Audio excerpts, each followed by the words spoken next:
This is the book of Luke, chapter 11, starting at 17. But he, knowing their thoughts, said unto them, Every kingdom divided against itself is brought to desolation, and a house divided against a house falleth. If Satan also be divided against himself, how shall his kingdom stand? Because ye say that I cast out devils through Beelzebub. So with that, giving all praise to Yahweh Ba'Shem Yahushai, double honors to the apostles and elders of a great millstone, and Yahweh Ba'Shem Yahushai Barakathum to you, hopefully elect. And just through the Spirit, back with this video, I touched on this a few times, I said a few words on this, a few times, and, for the simple fact that this isn't something that is being put on the mainstream media. All right. I just figured I'd just go ahead and just do a quick video on it, because this isn't something that's new or, something that just came up, but this is something that's been going on for a while, going into, well, some already know, as far as states such as Texas, trying to secede from the union, that they're trying to separate from Babylon, right? But not only that, you got certain counties within certain states that are actually trying to separate from the state and become their own thing, And this is just, one of those things. I had this video here by Dave Hodges. I've done a number of videos, the lessons based off his videos throughout the past, and he's touching on one of many examples of counties trying to succeed from the state, right? Because again, America is divided. Babylon is divided. So without further ado, I'm gonna play this video. With Hodges.com. Boy, oh boy, oh boy. This is just an amazing story. 11 counties in Oregon have voted to secede. The people have said, screw you, Oregon. We don't want anything to do with your nonsense. Governor Brown, crazy mayor. Here we go. I'm going to play a clip for you. This is as it's being reported. 11 counties in Oregon have voted to secede and join Idaho over the blue state's high taxes and soft on crime policies. Matt McCaw from the Greater Idaho Movement and Sandy Gilson, a small business owner in Oregon, support the push and join us now. Thanks for joining us this morning, guys. What is going on when you have Oregonians wanting to go to Idaho? Matt, explain why the move to secede and how is this going to work? Yeah, so thanks, Griff. So in Oregon, we have an urban-rural divide, much like a lot of states across the country. Colorado. The west side of Oregon is very populated, very urban, and very left-leaning, whereas the east side of the state is very rural, very conservative, and it's much more economically, culturally, politically similar to Idaho.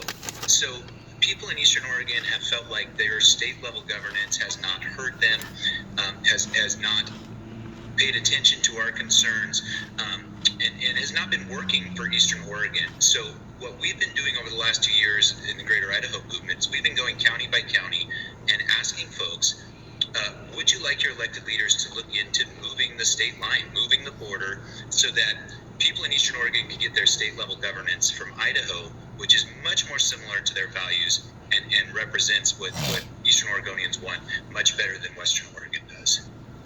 And aside from the opposition to Portland's rampant drugs and homelessness and latte stores on every corner, Sandy, people like you, small business owners, are really upset about the tax burden hitting you. A cat tax, not a feline. It's a corporate activity tax where revenue is transferred to the fund for student success is used for education spending. Now this corporate activity tax is imposed on businesses like yours for the privilege of doing business in Oregon, so says the state.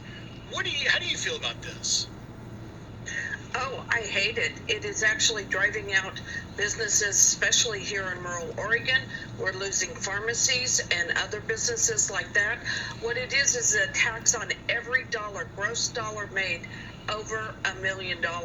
So every time a dollar comes in to the business over $1 million in gross take, they are taxed on that before they pay their employees, before they pay for their cost of goods or anything. It is a... There you go, a tax on success. And you can't go and hire more employees now. You limit the profit.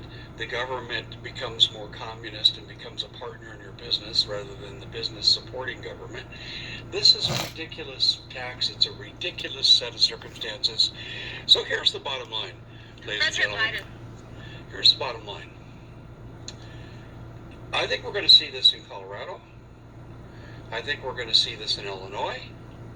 I think we're going to see this in New York. We've already seen it in California. Now, people have had enough. Now, if the divide is not solved by separation, what's next?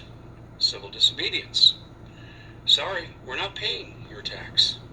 We're not doing what you tell us to do with our kids in schools. No, we're not going to permit objectionable material behavior to pollute our kids. No, not going to do that. And then there's going to come the confrontation. And this could end up getting really, really ugly. Some people say we're headed for civil war. I don't know if that's true. What I do know is we're... Well, people don't want it to be true, unfortunately for them, but as I've also been speaking on lately, you know, because these things have to happen. You know, these things must come to pass in order for us to make it into the kingdom. These things have to take place. So, like I said, and this has been the talk, you know, over the past year and a half, 2 years or so, about a possible civil war, and more Americans are siding with the fact that we could see a civil unrest. We could see another civil war, which is correct because, again, it's prophesied in the scriptures. Before I get that in Isaiah, let me get this in Second Esdras, because more and more people are going to be backed into a corner. All right. And as the saying goes, you back the animal into a corner, is going to get confrontational. And that's what Esau, he's stirring up the pot. Well, the Lord is allowing Esau to stir up the pot so that the people can react a certain way. So that brings in the justification on Esau coming in with his, you know, his order. All right. The order out of chaos. Let me get this in 2 Esdras 15. In verse 15, the sword and their destruction draweth nigh, and one people shall stand up to fight against another, and swords in their hands. For there shall be a sedition among men, and invading one another. They shall not regard their kings nor princes, and the course of their actions shall stand in their power. Because, again, just more and more the fact that these elected or so-called elected governors and politicians and, you know, these people that are supposed to speak on the behalf of the common folk, people are more and more starting to understand and realize that these people are full of shit. So with that being said, you know, people are going to start taking matters into their own hands. They're going to say the hell with the authorities. They're going to say the hell with their governments. You know, there's going to be attacks on the town halls and things of that nature. All right. Again, these politicians, local politicians, governors, so on and so forth, they're going to start getting kidnapped and held for ransom. People are going to start taking matters into their own hands. And like you mentioned, it's going to lead to people getting confrontational. All right.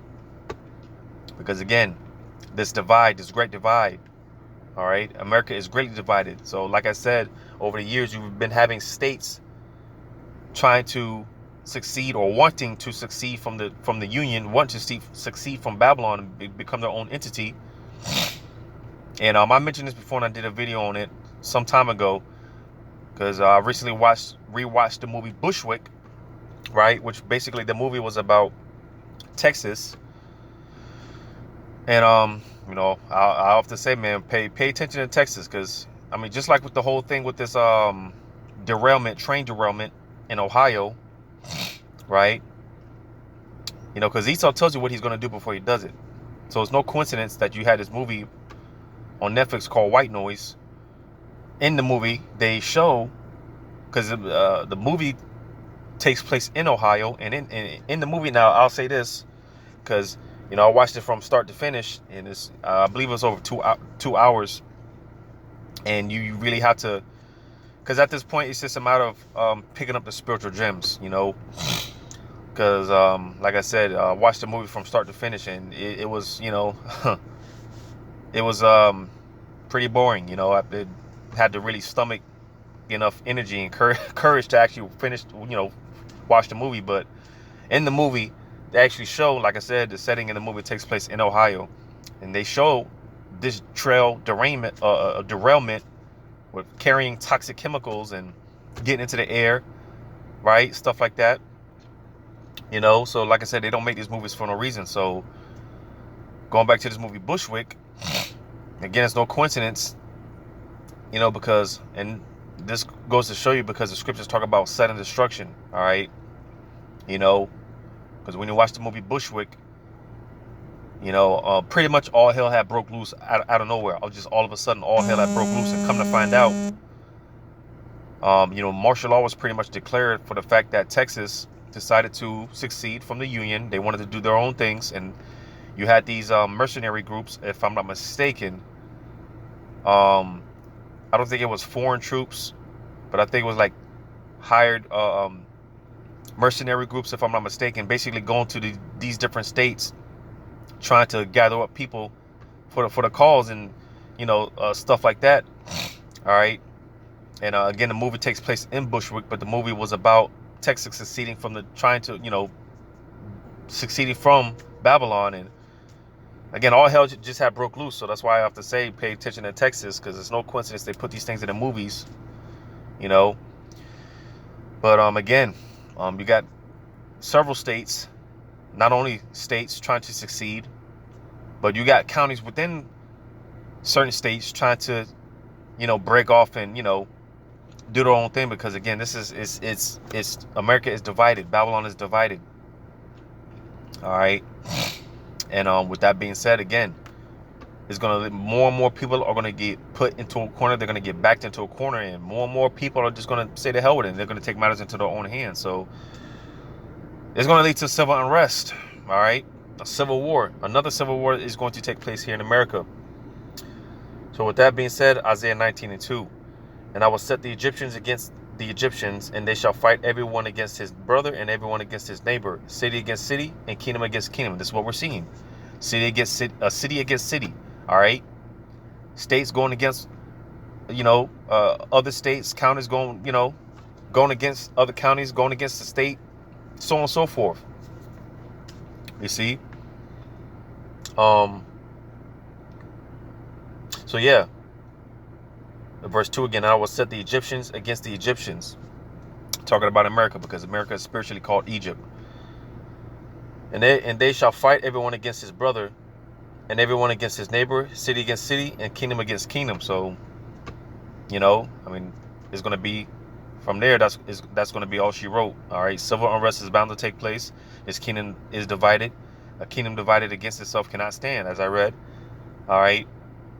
And as I've also been saying, man, hey, to the hopefully elect, hey, get your popcorn and just get ready, because we're getting ready to see this thing play out. We're getting ready to see the show.